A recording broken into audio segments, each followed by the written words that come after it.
On today's show, we find out what Trey Lance Instagram post could mean for his comeback, what will be the highest free agent priority for the 49ers.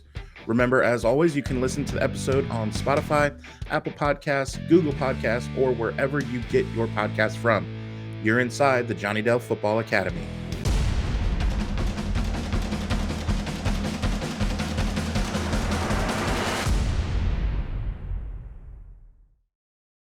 Hello, Niner faithful, and welcome to the Johnny Dell's Football Academy podcast on the channel that's trying to answer the whys and hows of the game. I am Adam Marino, joined by, of course, Johnny Dell. However, another huge guest. We are rocking it in the guest profile section, if I do say so myself.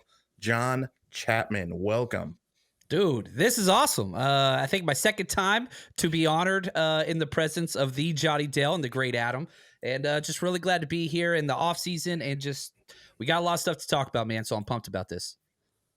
Let's get into it. So we saw a couple of things I want to talk about that is just always the buzz of the off season. And sometimes you're grasping at straws. We get that, but some are worth discussing a little bit. And I'm just excited as a Trey Lance fan. I will say I'm on the Trey Lance train. I'm in a trance, guys. That might be the new thing. We're gonna call Trey Lance fans the Trancers. All right. Did I just come up with something? I think you did. I think you just accidentally coined a phrase. That's how it happens. It's the Trancers, and because I will say some, not all. Some people who are really high on Trey Lance tend to be stuck in a trance. They're locked in that he's going to be the greatest quarterback that the 49ers have ever had. He's going to be the next greatest quarterback now. And I understand why. You see the physical tools, you see everything there. My thing is, and I've always been this way for a little while, is it's been 5 games. This is way too early to know anything. But man, I hope so. I hope that the people in a trance are right and that he is the greatest quarterback ever. But I think that might be fitting. I think that might be very fitting, especially when it comes to 49ers quarterbacks, right, John? Like, it seems like we as an organization have a trance with our quarterbacks that we focus on these guys, and there's maybe no fan base that is ever more divided on their quarterback than the 49ers. And this isn't anything new. You're talking about a organization that was not happy with Joe Montana, like literally chose to move on from the greatest quarterback of, forever. And so this is it's just kind of the way it goes, whether it's, Steve Young, Joe Montana. And we even saw this recently. I got into a huge debate about Blaine Gabbert, who I'm not a fan of whatsoever at all. You go back to like the Blaine and Colin Kaepernick, and then now we're talking Jimmy G or Trey Lance. Now it's Trey Lance, Brock Purdy, and we just have this way of perhaps trying to tear each other apart. I don't really buy into that category of thinking. You can support both, and it's okay to have a favorite or whatever, but it's whoever the hell's under center you support. That's what this is about. But when you look at Trey Lance, it's pretty easy to get excited just because of all the raw tools. I mean, if you build a quarterback in Madden, this is what he's going to look like. Yeah, for sure. Absolutely. I mean, you're talking a guy who can launch the ball deep downfield, who can roll out, who can run around, who puts stress on the defense. You can run the quarterback option plays. Of course, that's tended to be a source of consternation among many of the fans, considering how his season ended. But that's why you draft a guy like that, right? We're seeing what the Eagles could do with Jalen Hurts, and it puts so much stress on the defense, so much stress. And you can run the same play 5 times and get 5 different answers, and that's what you have, is that it makes everybody's job really simple when you can start playing 11 on 11 football. And so I totally see. I mean, I remember some of the quarterback things going back to Jeff Garcia and Tim Rattay. I mean, we're winding the clock back a few months. I remember when he came in and Terrell Owens, it was after a Monday night game. He threw a couple touchdown passes to Terrell Owens, and Terrell Owens came out and said, well, Tim pushes the ball down the field a little bit better. And all of a sudden, oh, now now. No. Now it was, is there a quarterback controversy in San Francisco? And then you had, Alex Smith and the 18 other guys that were playing all during his early years. And that it seemed like it was always Alex Smith and Sean Hill, or Alex Smith and whoever who was going to be the starter. JT O'Sullivan, who's got a great YouTube channel now. Yes. Much better than his playing career. Right. Not hard And to do. and then Smith and Kaepernick and that whole thing. And then, like you said, the fact that we had to go through Gabbert and Kaepernick as a thing. It's frustrating. Yep. It's crazy to think that like time frame as a 49ers fan is during this stretch where we have been to 6 NFC championship games. In 11 years, in 11 years, like that is in the middle of going to 6 NFC championship games in 11 years. Like that boggles my mind that in there we had a quarterback controversy between Kaepernick and Gabbert. That's just, I don't even, it's hard to wrap your mind around like how bipolar our franchise has been for the last 11, 12 years. Right. And like I throw in there probably, you got like the New York media cycle, but outside of that, probably the 49ers have to be top 5 teams that's most difficult fan bases, history-wise on the quarterback position. Like this is not an easy place to come in. It's really weird kind of how this has come about, but it's where we are, and it doesn't seem like this train, back to Adam's metaphor earlier, like we're not getting off anytime soon because there are no answers coming anytime soon. We're going to have to see what happens this season. Absolutely. So, yeah. As it's early here, boys, I want to touch on, there's nothing else to do but to do what I'm about to do. He posted that he's looking for receivers, and we're just excited because it means he's getting ready to throw the football, and it's not even March yet. So, like I said, I hate to be in that drove of people that are like, oh yeah, it's going to be like this, and now Trey's going to win the Super Bowl. But again, there's not much going on, so bear with us, folks. What's your guys' take on Trey's recovery? And as of right now, in February, where do you see him when it comes time for the first preseason game? Yeah, I think that this is great news. Like usually in the offseason, any news is bad news. But if you go off the timeline that was put out there from Shanahan, from Trey Lance, and all those things, this was the week where he said he expects to be 100% fully cleared. And so this is great news. Now, we understand that Trey Lance is an off-season workout warrior, and he posts things, and other people post things. I love that. That's one of the best things about Trey Lance is his work ethic and all those things. So this is a positive, just in the fact that we are clearing another hurdle, and we actually may have, one healthy quarterback on this roster at least. Which, hey, at this point, Johnny he's the backup emergency quarterback for this team currently. So I will take Trey Better Lance. than McCaffrey. I'm just saying. Saying. Dude, I'm 5'8". I can't even see over the lineman. But no, I think this is a huge positive. As big of a positive as you can get in February with injury news on a quarterback. So just checking another box off. Yeah, I 100% agree, especially when you see that Brock Purdy's surgery is being pushed down a week or two. He's in that window where every week really actually is a big deal because that timeline is pushing right up to training camp. So it's like every week he loses right now is a week into training camp. And so what does that mean as far as his preparedness for the season? What does that mean for what the decisions Kyle Shanahan's going to have to make? If he's only getting 1 week or 2 weeks of looking at Brock Purdy before he's got to be ready for week 1, how much confidence do you have that Brock Purdy is going to be ready for, lights, camera, action? And do you feel a lot more comfortable putting Trey Lance in? And then what does that mean for Trey Lance's opportunity to then not let go of that starting position? And I mean, ideally, as much as we love Brock Purdy, you would love to see Trey Lance fulfill his potential.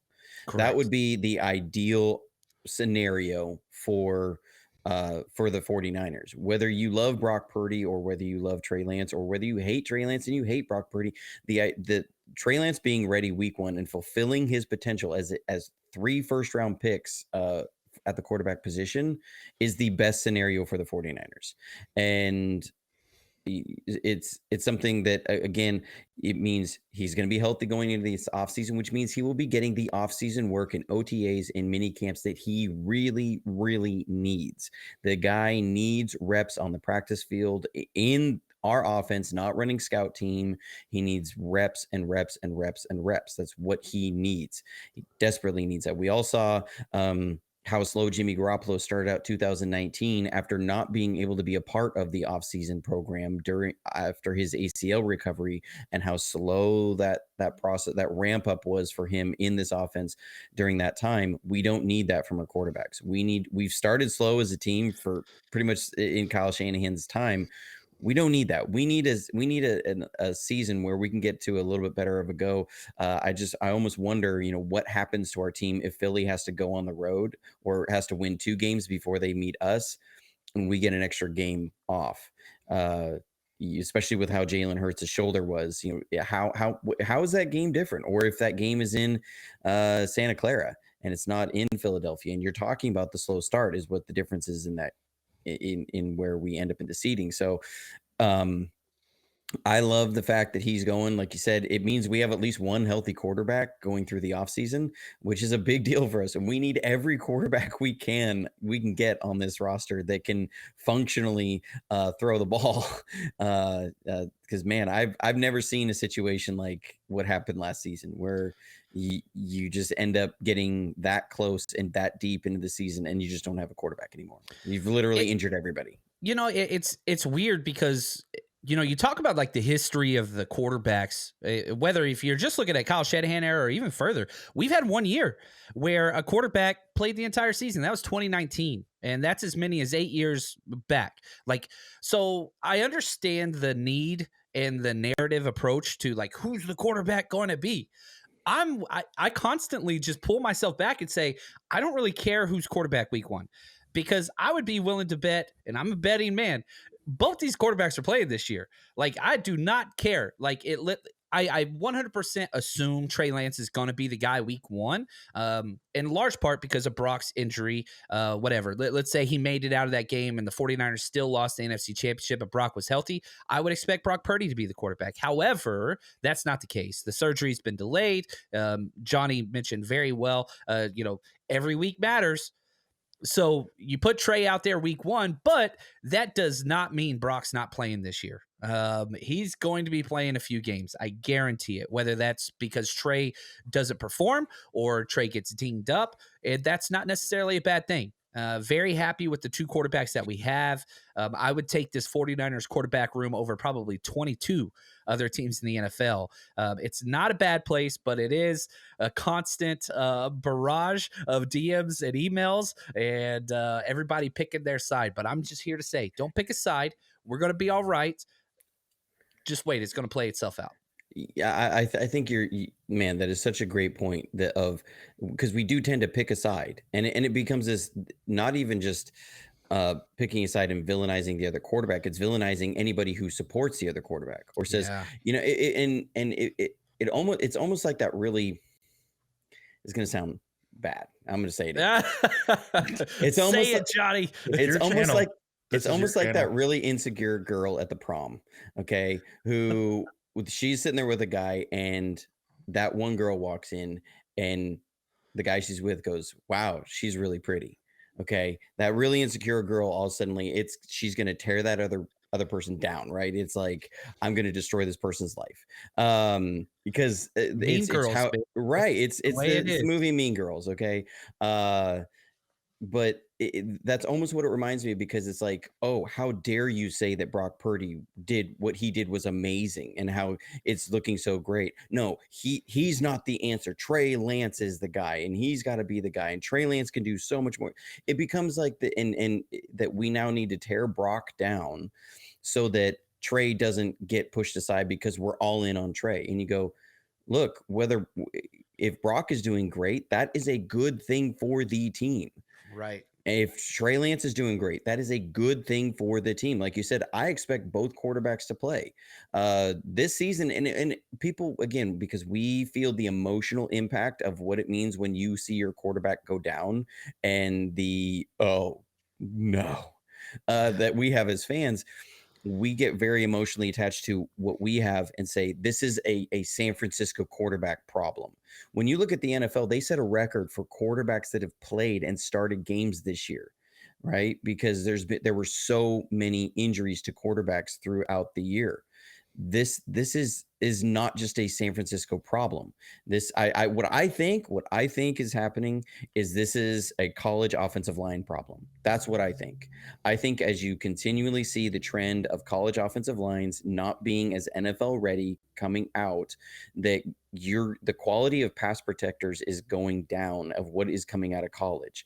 And you're seeing so many teams go to this spread, or so many teams running these read option and all these things that where a lot of linemen on half their passing plays almost aren't even doing drop back passing. It's an RPO. So they don't have to learn how to pass block on a lot of passing plays. And so the quality of pass protectors coming out, I just don't see them coming out as really great pass blockers. And big shout out and kudos to John for the quick action on the mute button. So we didn't hear that giant sneeze. I got it barely. You got it, man. That was impressive. I was watching that happen real time. I'm like, man, this is going to be an explosion. Man, saved them. Saved you guys. But I think as you're seeing that, you're seeing more quarterbacks get hurt. I mean, we look at Garoppolo, Purdy, and Johnson. They were all hurt on drop back passing plays. Okay, not all the same. Now, or is all of it just because one lineman blew his block? I mean, yeah, against Miami, you have a guy coming unblocked off the edge. It was good scheme by Miami. You have Tyler Kroft on Hassan Reddick, which has been a huge source of controversy. Not if you watch the Super Bowl. Andy Reid didn't think it was. Right. Andy Reid was willing to do it. So, but and then sorry, that narrative is just driving me insane. That is an absolutely normal offensive play. Like that's one of those plays that when 9 times out of 10 it works great, you say, wow, look at how great of a play design that is, because it looks just like your run and every single way.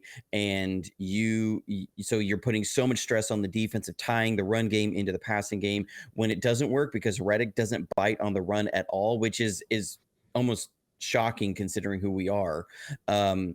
Now it's, oh, okay, now we have to prove why this was the dumbest call in the world. Okay, if we were talking Shanahan's decision to run play action pass on on his own 1 yard line against the Broncos, yes, I could see this conversation. When we're talking that situation in the game, I can't get on board with it. I can't. And I think the effort, the mental gymnastics that some people are trying to go through to perpetuate that and not walk back from that is driving me insane. But my thing is this, okay? Because, okay, I can understand why people are upset, right? You watch the replay and you have a guy say, oh, you've got your backup tight end blocking Hassan Reddick. And I can understand how that's not ideal. But hold on just a second. For anybody that's ever coached or been around things, here's what you cannot do. Oh, we want our guy, this guy, player A, to block their player A. That doesn't work. You don't get to pick who you block as an offense. The defense aligns how it is that they see fit. You don't get to say, hold on, timeout. We don't want this guy over there. And it was a double tight. It was a wing set because you had Kittle, then you had Kroft over there. So it was like a wide 11. He had the longest route ever to get to the quarterback. The play design was fine. It just wasn't executed by Kroft.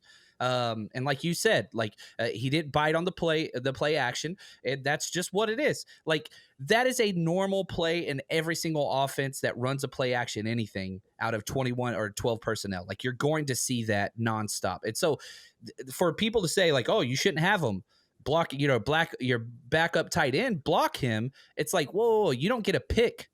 Like that's not what it is. And plus Philly never shows a 5-man front on base downs, except for the 49ers. So like, I don't know. I'm with you. It's frustrating ad nauseum.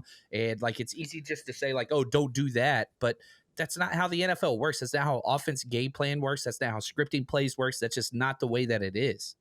And you're also talking about professionals here that are expected to do their job. Right. Okay, I'm sorry, you can't sit here and say, well, he shouldn't have Croft blocking that guy. Well, what should he have Croft doing? If Croft can't lose slowly, because that's what they're taught to do. You know that they're taught to lose, but lose slowly. Don't lose fast. If you can't do that, then that's a problem altogether.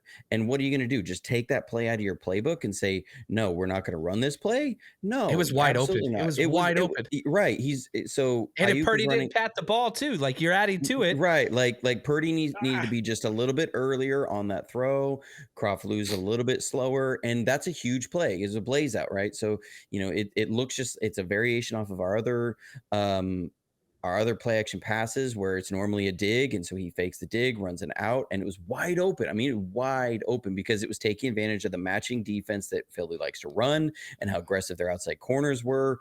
And so it was there. It's like when people say, why are you keeping Christian McCaffrey in there all the time on those early downs? And I've always talked to people, I said, because it gives you an equal threat of run and pass. And the moment you start tipping by personnel, by alignment, run and pass, because those are things, because we had the Trent Williams conversation early in the year of was his stance tipping plays. That is not something that teams that you can sit there and as a linebacker, you can look over there and say, okay, I'm watching Trent Williams's left foot. You can't even see his left foot. No. You can see the offensive alignment. They drill that over and over and over again through the week. You can see the personnel that is out there. They can alert you in the headset of what the personnel is. So if you see certain running backs coming in and this is their package of plays and that's all they run with them, or this tight end comes in and they only run these sorts of plays with them, you are giving the defense an absolute advantage there. You can't say because Croft is in the game, we're not going to run that play action pass. The moment if you ever start doing that, you say, whenever Croft comes in, we're never putting him on Hassan Reddick. That is an absolute win for the defense. An absolute. And they ran that same formation 3 consecutive plays in a row. It was like offensive right, offensive left, offensive right. And you did runs out of it. You did max protect out of it. And then you did the blaze concept and it worked. All of it worked. Every single time worked. Just the timing was delayed a little bit. So it's like I talked to somebody, if that play is a 1/10 of a second different, then we're talking about it, are the 49ers in the Super Bowl? Yeah. Because I mean, if Brock gets the ball out just a little bit sooner, or even if he doesn't get hit in that exact moment, then he's not injured. You still can continue on in the game. Like it's not the same injury. Like that was the absolute like butterfly effect moment in time to create that situation. So thanks a lot, Ashton Kutcher. Yeah, butterfly. When we talked about some of the greatest what ifs in our franchise's history last episode, and yeah, definitely a what if of a game is a game of inches, right, in a half second. One thing I wanted to bring up as well is to remember, guys, that if you are not subscribing or liking the channel, make sure not only to this wonderful channel, but to the lovely John Chapman. The links are in the show notes, guys. So in the description, you can click on those. Make sure that you're liking and following because we want to grow the show and to get even better guests. In this sense, I don't think we'll be able to get a better guest than John Chapman, but we will shoot for it. Come on, you gotta set that bar higher, man. I do promise we will shoot for it. I don't know if we'll obtain it, but the goal is with the more likes and follows, we can get there. So be sure to subscribe. I want to shift gears a little bit. Real quick, Adam, hold on real quick, if you don't mind. Yeah. Like, let me just say this. Like, this channel is incredible. Like, I feel like it was funny before I jumped on here. I was like, man, his slogan should be like, I teach your podcaster how to watch film. Like, that's what this show is, because I've talked to ridiculous amount of people that do Niners content, and we all agree like, oh man, I didn't even know that concept until, Johnny put it out there and explained it. So like, as somebody that's coached for over a decade, head coach, DC, play caller, whatever, I learn from Johnny's shows still all the time. So I, excuse me, love what you're doing, man. And if you guys haven't hit subscribe yet, it's a free, easy way to support how great content this is. So please click that support button for him. It's incredible what Johnny's doing. So I'm such a big fan of this show. Man, I appreciate that so much. And again, if you're watching this and you aren't subscribed to John's channel, I don't even know how to explain that. I mean, I know I pop in and I check out John's show every time I can. I have it's one of the few shows that I have set to have my notifications set on.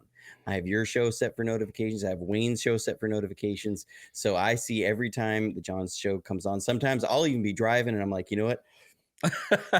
I'm gonna risk it for the biscuit, right? I can't miss out on something here. And so sometimes when y'all if y'all are seeing John's show and you'll see me in the chat, sometimes I am driving down the road and I'm just like, hey John, hey, wait, because it's that good. And during the season, man, I love the rhythm that you have. You have nailed down a rhythm of you're going to be able to deliver this Monday, this Tuesday, this Wednesday, and you have really great compelling content. People don't understand how hard it is to have consistently compelling content, and that's what you have, and I think it's fantastic. And the 49ers rush uh tailgates and pregame parties, man, they are becoming the stuff of legend. Man, when I was so jealous seeing the social media on your trip to Mexico City, and I'm just blown away, like how you put together that whole experience for fans. Because I mean, you are really curating a fan experience. I'm not going to say you're creating the fan experience because the fans themselves, like that's a fan thing, but you have become the curator of that, of putting together something that as fans that they create the experience, but you curate it and you create the space for it. And it's something that you can just see how much people are enjoying that. And the fact that you were able to get, people safe accommodations and travels in a foreign country, like that's just phenomenal. And I think that is some of Thank you, the man. coolest work that anybody's doing. And so, man, I applaud that. Like, I can't even wrap my mind around how you went about organizing that and A doing that at lot of all. But tequila. That was the answer. A lot of tequila. a Yeah, lot of tequila. before we move on, walk us through some of that, John. The tail, how'd that come about? Take us through that. So like my wife works on the weekends, so a lot of times when I would go to Niners games, I'd go by myself. And like I was born and raised in Dallas, so yeah, I would go to these games by myself. And my personality, I'm gonna be fine. I can meet people and whatever. I'm an a-hole douchebag guy. Like I could do that. But a lot of people would message me and be like, "Hey, I'm coming to the game. Are there any parties or is there any tailgates or whatever?" And I was like, "Yeah, let's set something up." And it just kind of blew up. So last year we did every away game, like you said, the Mexico City one. Our biggest party, I think we had close to 400 people. We had Navarro Bowman, Fred Warner, Elijah Mitchell. We had, a lot of different players that we were able to pay to come out and do meet and greets and all that stuff. So we're going to be doing it again this year. 49ersrushroadtrip.com. And I'm hoping there's a small chance we get that England game, that Jaguars England game. And if that's the case, we are going to be representing the 49ers from afar, which, So anyway, Man, that's 49ersrushroadtrip.com. Check it out. How cool would that be to have a 49ers Rush road trip pregame party in an English pub? I mean, that just sounds Pubs are like my love language. That's my favorite place in the world is the English pub. like that. I mean, man. how many okay, so people watching the show, like, put it in the chat. How much would you love, like, on a scale of 1 to 1, because there's only one grading to give that. Okay, I should really say on a scale of 10 to 10. How much would you love having a 40? Like, I'm just thinking of a bunch of Yankees from the colonies coming over and invading an English pub with I love the 49ers language. gear. I love it. Like, I mean, that just sounds like so strangely poetic. I just love the idea of it. Now I'm really hoping that we do get an England game. Oh And I got man, to that throw in would be there, Johnny's coming to one of the games this year. That's all I'm saying. And we're going to take care of him. We're going to party together. We're going to break bread. It's happening. One game. I don't care where. As soon as that schedule comes out, I'm calling Johnny, saying, "Johnny, what game can you go to? We're coming to that city." So it's happening. I was this close to going to the Atlanta one, but I had a previous obligation at a conference that day, and so I No just worries. couldn't swing it. But man, like, I was one of those when I pieced together when the game was, the pregame party, and that Saturday, and I'd already committed to something else. I was like, oh, But yeah, I mean, it's been awesome, and I love seeing your social media game on that. It is on point. You're doing you were doing the Lord's work for the 49ers fans. Yeah. It's amazing. So No, and so Thank you. yeah. again, Anyways, the links, guys, are in the show notes here. So make sure you click on that. I, boys, will see you in Cleveland because I live in Indiana and I know I'm making that trip. So Oh, we I will love it. party. And Cleveland is a decent city to, to get into some trouble. So I have had 3 different Canadian chapters reach out to me saying, we're bringing everybody down to Cleveland because it's the closest game for them and they're taking trains down. Yep. And so we've already got like 40 plus Canadians that are like, we're coming to the Cleveland game whenever the hell it is. So yeah, we will be represented in Cleveland for sure. man, that's gonna be awesome. They're gonna come and say, all right, guys, are we ready to root on our 49ers? This is gonna be the best game we've ever been to. It's just amazing. I'm just losing my mind here as a 49ers fan in the States. Hey, Yeah. That was a touchdown. That's George a whole Kittle. episode. George Kittle has got to make that one. George Kittle's got to make Yes. that one. I'm just saying Yeah. because of how much he loves that Canadian accent. It's just got to happen. I don't know how we're gonna make it happen. I will sign a petition if we have to. I don't know how to transition, but we're gonna try. So because I really want to find out John's take on your wish list for our free agents. So who do you not want to see leave? The few names that come to mind aren't like your big splash, high priced, whatever. I want continuity at some positions that are relatively inexpensive solutions. Daniel Brunskill, I want him back. Where do I want him to play? I don't really care. Whether it's right guard and you kick Burford out or whatever, or right tackle or center. I just want Brunskill. He just warms my soul, and I feel like him and Shanahan have a secret love relationship, and I embrace that. I want Brunskill here forever. Now, on the defensive side, Tayshaun Gibson. I know there's been talk of retirement, but I just feel like he fit perfectly. You have the over aggressive, Talanoa, and then you have the over safety of safeties in Tayshaun Gibson, where he is just always on top, just putting that shell on top of the coverage or the run game or whatever. And again, very cheap options. I don't think either one of them is going to get more than, I don't know, $7.5 million per, but I want those types of deals because those types of deals allow you to go heavy on other positions. And so I don't want to pay for a safety, 10 plus million. I do think Jimmy Ward walks, and I think that he deserves that. And I'm excited for him and what he's going to do. But I would prefer Tayshaun at $4 to $5 million cheaper, even though he's about the same age. But those are like 2 of the continuity free agents that I really want to keep, just that can kind of keep this line going for solid play at difficult positions for the 49ers. And I want to see some guys walk, not because I don't like them. Mike McGlinchey, I want to see him get paid. He's going to get $15 million a year, and he deserves that. But I think it's time to move on. I don't think the 49ers should pay that. I prefer the backups in that situation. Colton McKivitz, kick out Burford, Jalen Moore. I'm fine with all of those options, or, even some other free agents that you could bring in. But the 2 names that I'm like, man, if I could just pick 2 that I really want to come back, Brunskill and Tayshaun Gibson.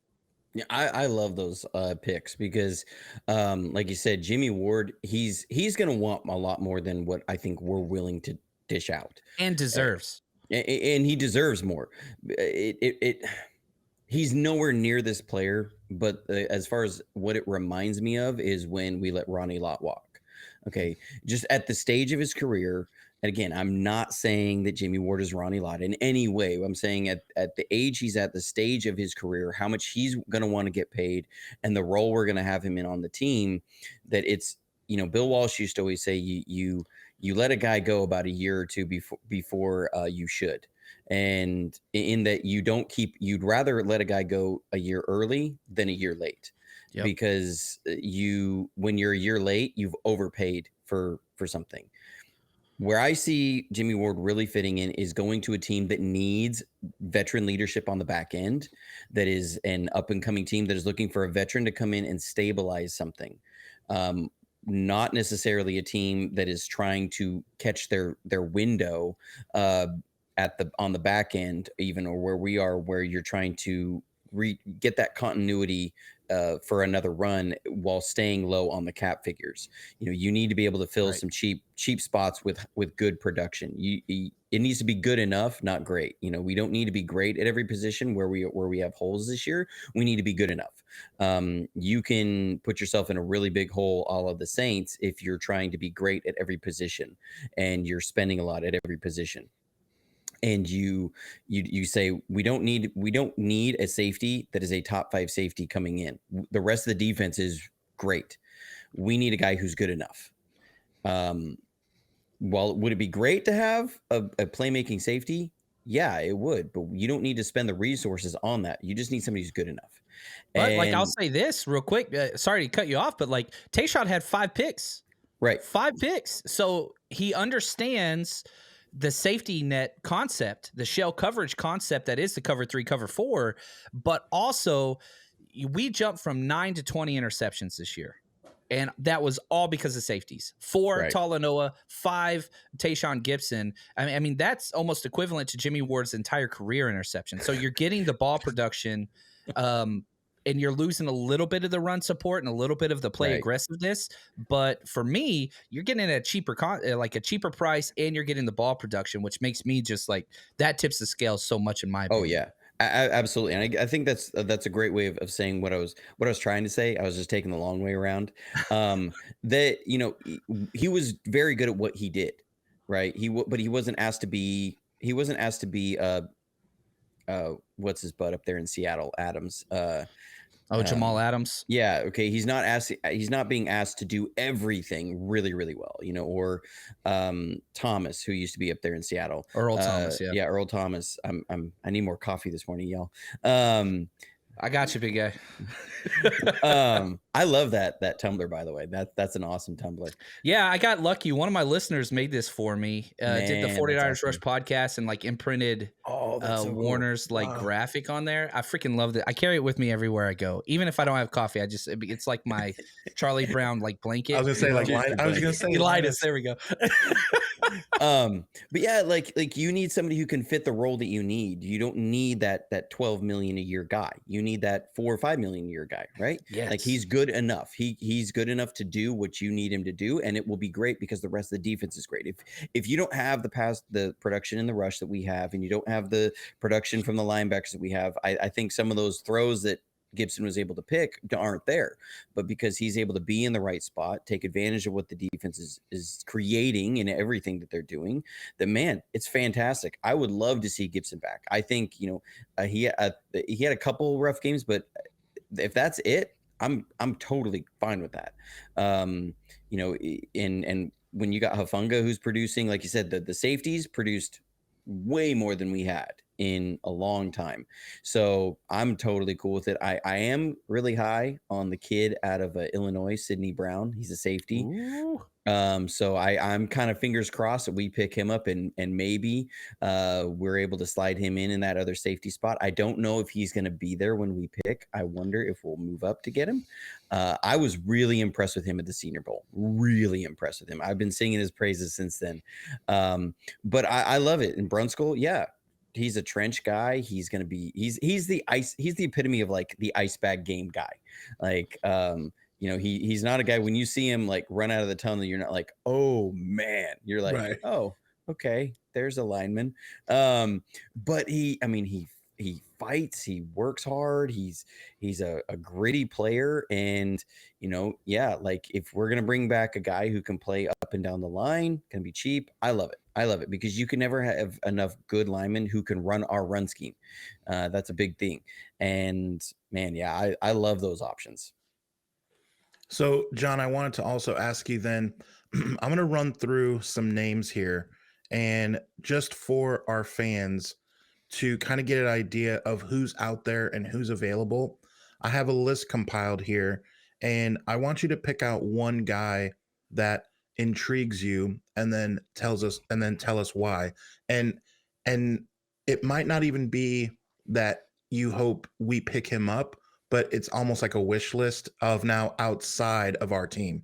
So we went through the wish list of who you want to stay, but who could be a wish list of a guy that intrigues you, and then tell us why. So I'm going to go through some of the top kind of free agents. Obviously, we have Lamar Jackson and Derek Carr kind of lead that category, but we have Javon Hargrove, defensive tackle from Philly, also defensive tackle Deron Payne, Saquon Barkley, Marcus Davenport, defensive end from the Saints, Orlando Brown, offensive tackle from the Chiefs, Juwan Taylor, offensive tackle from the Jaguars, Daniel Dimes is in there, Jason Kelsey is in there, Josh Jacobs of the Raiders, Jamel Dean, cornerback from the Bucks, and I'll top it off with James Bradbury of the Eagles. So all these guys are their names are swirling around. Do any of those names jump out at you, and why? Yeah, there's quite a few that do jump out, but you have to have conversations. Like again, the quarterbacks, I don't want to enter into that conversation, but you have to, if it's Javon Hargrave, right, or Deron Payne, the answer is yes. All 32 teams in the NFL want those two players. Like they're that damn good.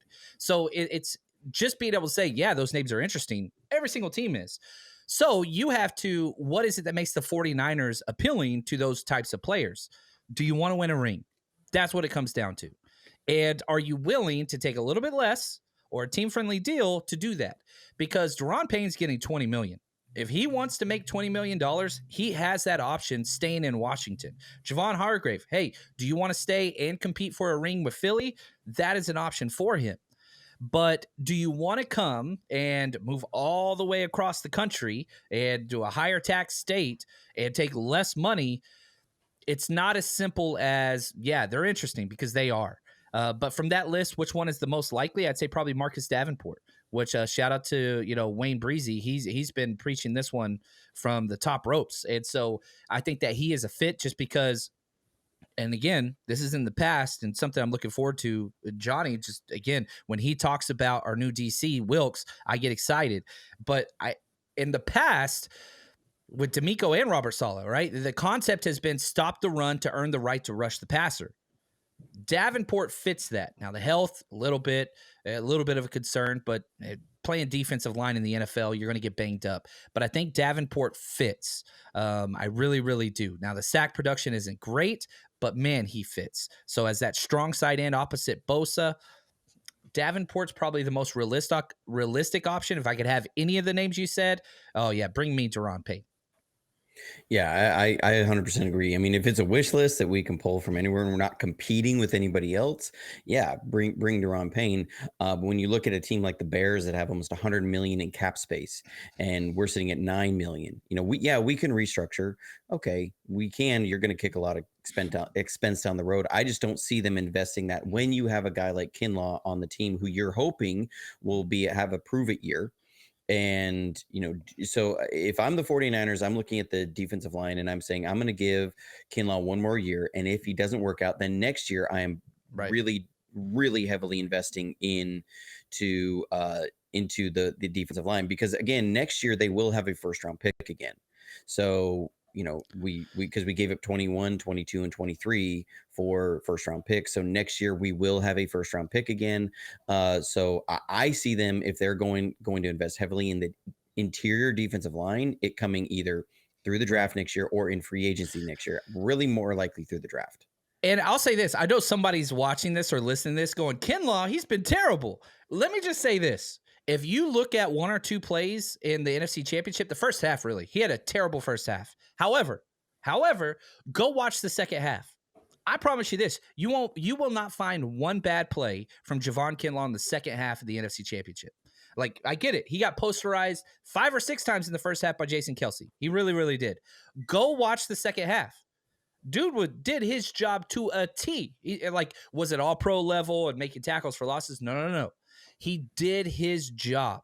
So now I'm not here to say Kinlaw's the answer and whatever. No, that's what I'm saying at all. But I am sitting here saying, pump the brakes a little bit. There's more to the story than just those, 5 ridiculous plays. And those are ridiculous and he deserves criticism there. But the people that are like, cut him, and realizing you get 0 cap relief if you do cut him for a roster spot. All right. That's your crazy talk land now. Like, that is ridiculous. You're not going to cut him for a $4.2 million cap hit and 0 savings. Like, that is just whatever. Those are the I get things that you see out on social media that just Yeah. it makes you start. I don't know. Sometimes I don't even know how to like begin with that because it's like, cut Kinlaw, get rid of him, and you're like, you do realize that his contract is pretty much fully guaranteed. Like you don't gain anything other than a roster spot. I'm Yeah. sorry, you're not releasing a first round pick for a roster spot with no cap savings. Like that's not going to exist. And to your point, when I watched all the Phillies tape, there wasn't a defensive tackle that went up against Kelsey that didn't get posterized at some point. We're talking Yeah. about the best center in the league. We're Right. talking about Landon Dickerson, who may be the best guard in the league. I mean, his play this year was phenomenal, and he's a beast of a man. I remember I was watching the Giants game against Philly, and Kelsey went down the line, and it was Giants is I can't remember the name of the guy. I looked it up. He was like 330 pounds. Kelsey Dexter threw him Lawrence. on. It was Lawrence. Okay, threw him on the ground with one arm. He's rolling out and he grabs him and just gets under his armpit and throws him on the ground with one arm as he's running and goes and picks up the linebacker. Kelsey is the best center in the league. So yeah, he took advantage of Kinlaw sometimes, but like you said, it wasn't the entire tale of the game. You give Kinlaw another year. So I don't see him going after an interior guy. I don't see Hargrave. I don't see it happening. I think Hargrave is going to get overpaid. I think he's a good player. He was playing on a very productive entire defensive line. I think he's going to get more than he is actually worth on the open market. I see him going to a team like the Patriots or the Raiders. I really do. I see him going there, and I see them overpaying him. I just think that's going to happen. Spotrac has him projected 20.1 million per year currently. That's what Spotrac has him at. I don't see him as a 20 million a year guy. I mean, the production was there, but again, he was on a very, very stacked defensive line, and he was a trailer, not a tractor. I love that. So he, some guys are trailers, some guys are tractors. Some guys will pull and make the whole thing go. Other guys are along for the ride. He was a trailer. So he's going to get overpaid. I think he's going to go somewhere, get that 20 million a year, and he's not going to give you 20 million a year production. So I know a lot of people are really like jonesing for Hargrave, thinking that you're going to get him cheaper. You're not. No, there's enough teams that are going to be desperate for interior help that they're going to overpay for him.